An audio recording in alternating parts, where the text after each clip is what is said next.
back in the 1960s, Toyota had experimented with a boutique type of store as they retailed their cars in Japan called the Toyota store. And their top-of-the-line car was the Toyota Crown, which featured an inline six-cylinder engine, 2 liters, about 110 horsepower. It's a great engine, actually, for its day. And they wanted to do something special with that engine. Instead of on a big sedan, they wanted it on a small sports car. So they teamed up with Yamaha. Yamaha developed for them in 1965 the 2000 GT sports car, which they showed in 1965 and retailed through their Toyota store chain in Japan from 1967 to 1970. It is, in the kingdom of Japanese cars, perhaps the single most collectible car of all time. In fact, the most recent auction result for a 2000 GT is $1.2 million, for example.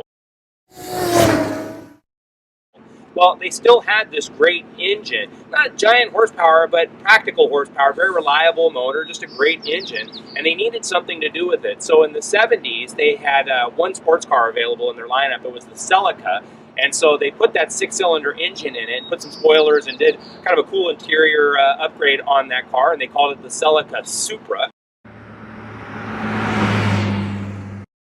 And then later on, they had a new body style, which made it more distinctive look for the Supra lineup. It was still called the Celica Supra, or Celica XX in Japan, and we call it the Mark II.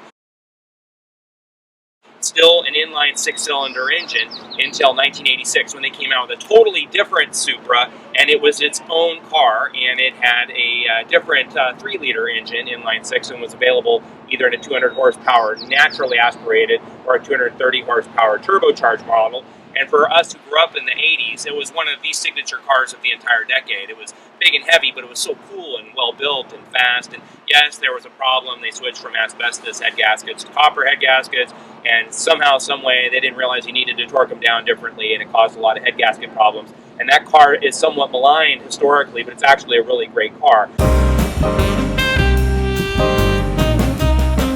Well, in 1993, they wanted to come out with something radically different, and they had the perfect car to do it on because, as you remember, in 1992, Lexus released their SC lineup, SC300 and SC400, and they spent literally over $1 billion in research and development on that car. And that car also was a fabulous car. But what makes for a fabulous car also makes for a fabulous sports car. And so Toyota decided to make their own variation, but not as an executive tourer, as a high-performance race car. And this is that high-performance race car, the 320 horsepower twin-turbo 1993 6-speed Toyota Supra with the sport roof or target top, however you want to call it. This is really one of the holy grail cars of the 1990s, and a very special car if you followed it over the past 10 years or so, as they have definitely appreciated very quickly.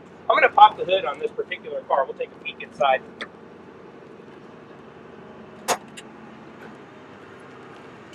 This particular car has about 88,000 miles. It's owned by one of our service riders, Kevin, who's been taking fabulous care of it, quite obviously. If you look, Toyota does a neat feature. It's hard to tell on cars that have timing belts if their timing belts have been replaced, but Toyota does you the favor of actually indicating where and when, essentially, the timing belt was done. And so that's a nice feature to look for if you're looking at Supras or Japanese cars in general. Timing belts are something that is always a big deal to know about. The other thing, especially on an older car that you want to pay close attention to, are these VIN stickers that are on the fenders and on the hood as well. And they indicate originality. And so on the high-performance exotic, obviously you're going to want to go the extra mile to make sure what you're buying isn't somebody else's problem. This car is really pure and really pristine. I mean, you could look at a lot of Supra Turbos, and they just don't normally look this nice, especially one that's used as a daily driver. Let's take a look around. I mean, it's got really nice looking wheels that aren't over the top. They look classy and cool. And I'm going to turn this car on while we're outside. I want to listen to how it sounds.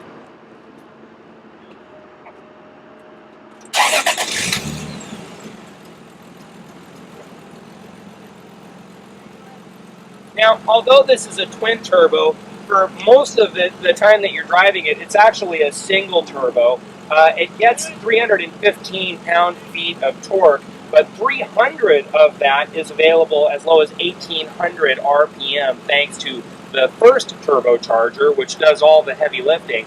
And then at 3,500 RPM, the second turbocharger goes into what's called pre-boost mode and then comes online at 4,000 RPM to maintain acceleration, as opposed to turbochargers that are done in parallel, which tend to be very spiky. They have a lot of turbo lag at the low end, and then they're very spiky when they come on.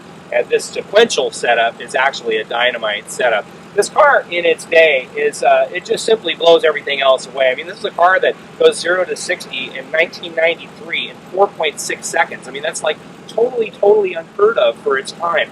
And then the braking system, which is unique to the turbo model, has individual sensors that they're yaw sensors. They are calibrated to the dynamics of the situation. And so this is stuff we talk about now on high-performance cars, but again, in 1993, I mean, who was doing this? And so the 70 to 0, not 60 to 0, but the 70 to 0 braking speed on this, it can achieve 0 miles per hour from 70 miles per hour in 149 feet, which is totally extraordinary and simply blew everything else away. It was, in fact, in Car and Driver magazine, that record wasn't broken until 2004, and it was broken by the Carrera GT, for example.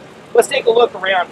Now, they did a lot to try and Toyota to try and make everything light. They used like an aluminum hood. It's only a single exhaust outlet where everybody else was doing dual exhaust outlets. And so this car weighs 3,450 pounds stock, and then you add 40 pounds to that with the sport roof or target top. So 3,490 pounds, but it's impressively put together. 53-47 weight distribution. I mean, all the variables for a successful race car are here. It's very well built. It's very powerful. It has amazing brakes.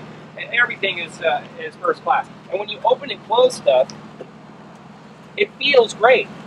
I mean, this is a 1993 car, and just the door handle assembly, it actuates so beautifully. The door opens and closes so easily. The seats, sure, I mean, you see a teeny tiny bit of discoloration just from originality, but this car is in fabulous condition. And again, a 1993 car, nobody makes cars this nice. I mean, this is something that Toyota as a brand should be extremely proud of to this day. Let's jump inside and take a look.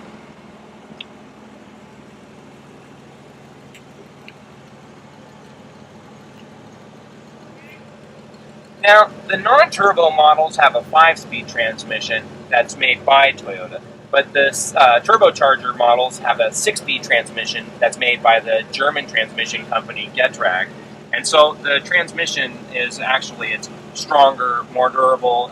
Whatever reviews you read about these cars, you'll never read one where somebody's having a bunch of transmission problems. It's just a really well put together transmission.